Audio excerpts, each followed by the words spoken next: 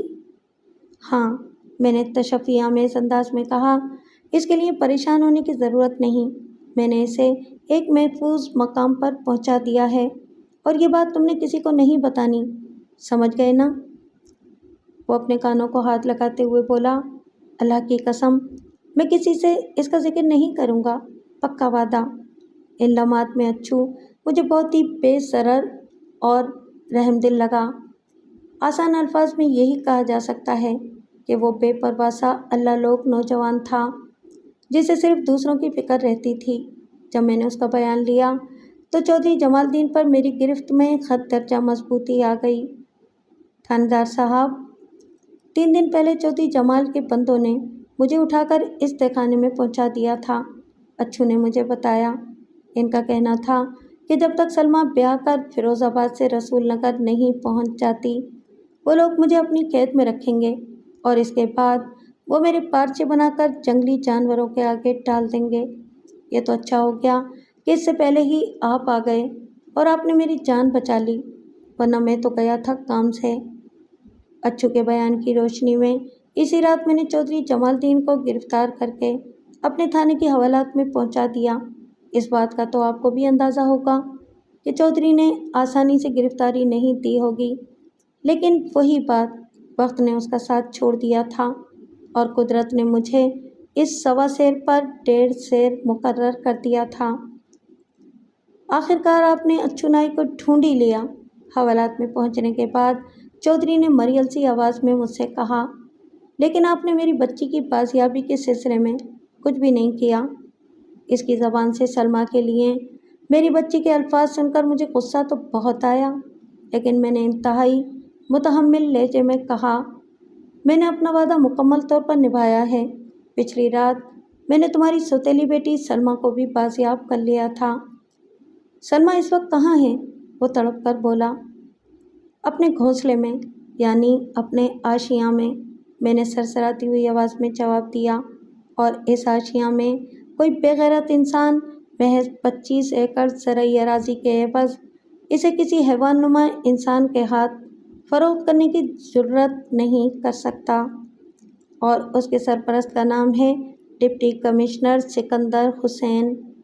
چودھری جمال الدین پھٹی ہوئی آنکھوں سے مجھے تکتا رہ گیا۔